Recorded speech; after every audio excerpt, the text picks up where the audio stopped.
ಮಂಗಳೂರಿನ ಕೆಂಜಾರು ಗ್ರಾಮದಲ್ಲಿ ದನಗಳ ಮಾಂಸ, ಚರ್ಮ, ಎಲುಬುಗಳು ಪತ್ತೆಯಾದ ಘಟನೆಗೆ ಸಂಬಂಧಿಸಿದಂತೆ ವಿಶ್ವ ಹಿಂದೂ ಪರಿಷತ್ ಮುಖಂಡ ಪ್ರದೀಪ್ ಸರಿಪಳ್ಳ ಮಾಧ್ಯಮಕ್ಕೆ ಪ್ರತಿಕ್ರಿಯೆ ನೀಡಿದ್ದಾರೆ. ಇದು ಕಪಿಲಪ್ಪ ಗೋಶಾಲೆಯಿಂದ ನೋಡ್ತಾ ಇದ್ದೀರಿ ನೋಡಿ. ನಿನ್ನೆ ಈ ದನ ಕಪ್ಪು ದನ ಬಂದಿರಲಿಲ್ಲ. ಪಾಪ ಅವಳ ಇದು ಕರು ನೋಡಿ, ಹೆಣ್ಣು ಕರು ಇದು ತಿರ್ತಾ ಇದ್ದಾಳೆ, ಇವಳು ಹೆಣ್ಣು ಕರು. ಆ ದನವನ್ನು ಈಕೆ 3-4 ಗೋವುಗಳಿಗೆ ಹಾಲು ಕೊಡ್ತಿದ್ದ ಪುಣ್ಯಾತ್ಮೆ. ಅಂಥ ದನವನ್ನು ಮತ್ತು ನೋಡಿ, ಇದೊಂದು ಓರಿ ಕರು. ಇದು ಮೊನ್ನೆ ಮೂಡಬಿದ್ರೆ ಪೊಲೀಸ್ನವರು ರೆಸ್ಕ್ಯೂ ಮಾಡಿದ್ದು. ಇದನ್ನು ರೆಸ್ಕ್ಯೂ ಮಾಡಿ ಇಲ್ಲಿ ಕೊಟ್ಟಿದ್ದರು. ಈ ಅದ್ಯಾಪಾಡಿದ ಒಬ್ಬ ಕಳ್ಳತನ ಮಾಡಿದ ಸುಮಾರು 29 ಪ್ರಕರಣ ಇದ್ದ ಒಂದು ಕ್ರಿಮಿನಲ್ ಅವನನ್ನು ಪೊಲೀಸ್ ಹಿಡಿದು ಆ ಊರಿ ನಮಗೆ ಕೊಟ್ಟಿದ್ದರು. ಅದರೊಟ್ಟಿಗೆ ನೋಡಿ, ಈ ಗೋವು ಮೇಲಿಕ್ಕೆ ಬಂದದನ್ನು ಈ ಪೊದೆಯಲ್ಲಿ ಕಟ್ಟೆ ಹಾಕಿ, ನಮ್ಮ ಕೆಲಸದ ಕಣ್ಣು ತಪ್ಪಿಸಿ ಪೊದೆಯಲ್ಲಿ ಕಟ್ಟೆ ಹಾಕಿರ್ತಾರೆ ನೋಡಿ. ಇದು ನೀವೇ ನೋಡ್ತಾ ಇದ್ದೀರಾ. ನಿನ್ನೆ ಸ್ಥಳೀಯರ ಮಾಹಿತಿ ಪ್ರಕಾರವಾಗಿ ಬಜ್ಪೆ ಠಾಣಾ ವ್ಯಾಪ್ತಿಯ ಮರವೂರು ಕೆಂಜಾರು ಪ್ರದೇಶದಲ್ಲಿ ಗೋವುಗಳನ್ನು ಕಟ್ಟಿ ಹಾಕಿ ಅಲ್ಲಿ ಗೋವನ್ನು ಹತ್ಯೆ ಮಾಡಿರೋ ಬಗ್ಗೆ ತಿಳಿಸಿರ್ತಾರೆ. ಆ ಬಗ್ಗೆ ನಾವಲ್ಲಿ ಭೇಟಿ ನೀಡಿದಾಗ ಅಲ್ಲಿ ಗೋವನ್ನು ಅಮಾನುಷವಾಗಿ ಹತ್ಯೆ ಮಾಡಿದ್ದಲ್ಲದೆ 4-5 ಒಂದು ಪೊದೆಯಲ್ಲಿ ಅದರ ತ್ಯಾಜ್ಯಗಳು, ರಕ್ತಗಳು ಅದೆಲ್ಲ ಸಿಕ್ಕಿತ್ತು.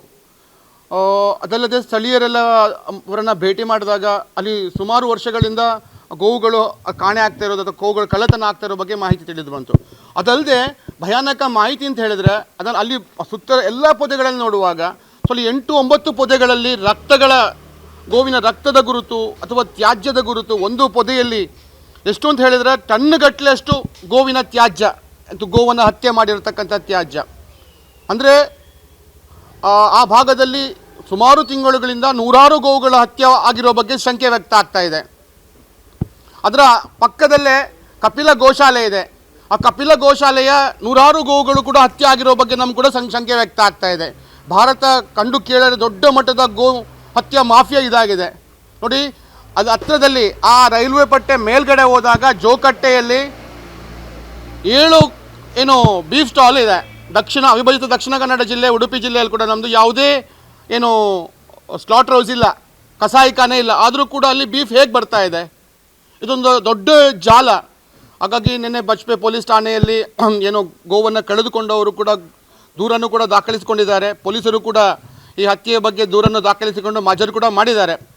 ನಾನು ಪೊಲೀಸ್ ಕಮಿಷನರ್ದ ಮನವಿಯನ್ನು ಮಾಡ್ತಾ ಇದ್ದೇನೆ, ದೊಡ್ಡ ಜಾಲದಿಂದ ಯಾರೆಲ್ಲ ಇದ್ದಾರೆ ಅವರನ್ನು ಬಂಧನ ಮಾಡಬೇಕು.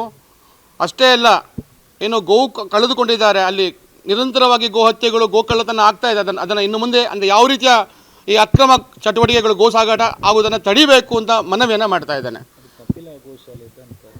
ಖಂಡಿತವಾಗಿ ಇದೆ, ಅದರ ಚರ್ಮ ಎಲ್ಲ ಅಲ್ಲೇ ಇದೆ. ಅಂದರೆ ಎಲ್ಲಿಂದ ಬರುತ್ತೆ ಅಷ್ಟು ಗೋವುಗಳು? ಕಪಿಲ ಗೋಶಾಲೆಯ ನಿನ್ನೆ ಅವ್ರು ಹೇಳಿದಾಗ 8 ಗೋವು 10 ಗೋವು ಲೆಕ್ಕವನ್ನೇ ಹೇಳ್ತಾ ಇಲ್ಲ. ಎಷ್ಟು ಗೋವುಗಳು ಅಲ್ಲಿಂದ ಹೋಗಿದೆ ಅನ್ನತಕ್ಕಂಥ ಕೂಡ ನಿಖರವಾಗಿ ಹೇಳ್ತಾ ಇಲ್ಲ. ಹಾಗೆ ಅವರು ಮಾಹಿತಿಯನ್ನು ಕೊಡಬೇಕು. ಅಲ್ಲಿ ನಿರಂತರ ಗೋ ಹತ್ಯೆ ಆಗಿರೋ ಬಗ್ಗೆ ನೋಡಿ, 8-9 ಪೊದೆಗಳಲ್ಲಿ ಗೋವಿನ ರಕ್ತ ಇದೆ, ಗೋವಿನ ತ್ಯಾಜ್ಯ ಇದೆ, ನಿರಂತರವಾಗಿ ಮಾಡ್ತಕ್ಕಂಥದ್ದು. ಅಲ್ಲಿ ಖಂಡಿತವಾಗಿ ಕುರು ಇದೆ. ಬೇರೆಯವರು ಭಾರತಿ ದಿನೇಶ್, ಅದು ಸ್ಥಳೀಯರು ಒಂದು 4-5 ಜನ ಗೋವು ಅದನ್ನು ಕಳ್ಳತನ ಆಗಿರೋ ಬಗ್ಗೆ ಕೂಡ ಅಲ್ಲಿ ಪೊಲೀಸ್ ಠಾಣೆಯಲ್ಲಿ ದೂರನ್ನು ಕೊಟ್ಟಿದ್ದಾರೆ.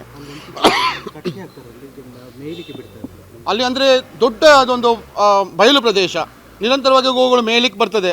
ಈ ಗೋ ಕಳ್ಳತನ ಮಾಡೋರಿಗೆ ಸುಲಭ ಆಗ್ತದೆ ಅಲ್ಲಿ ಗೋ ಹತ್ಯೆ ಮಾಡಲಿಕ್ಕೆ. ಅಲ್ಲೇ ಹತ್ತಿರದಲ್ಲಿ ನೀರು ಕೂಡ ಇದೆ, ಅಲ್ಲಿ ಹತ್ತಿರದಲ್ಲಿ ಗೋವನ್ನು ತ್ಯಾಜ್ಯವನ್ನು ಕೂಡ ಬಿಸಾಕಿದ್ದಾರೆ.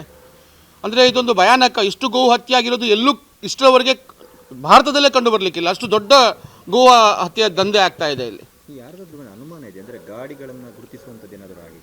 ಇಲ್ಲ, ಅನುಮಾನದ ಬಗ್ಗೆ ಇಲ್ಲ. ಖಂಡಿತವಾಗಿ ಪೊಲೀಸರು ಇದರ ಬಗ್ಗೆ ಪತ್ತೆ ಹಚ್ಚಬೇಕು. ಅಂದರೆ ಇದು ವ್ಯವಸ್ಥಿತವಾದ ಜಾಲ ಇದು ಕೆಲಸ ಮಾಡ್ತಾ ಇದೆ.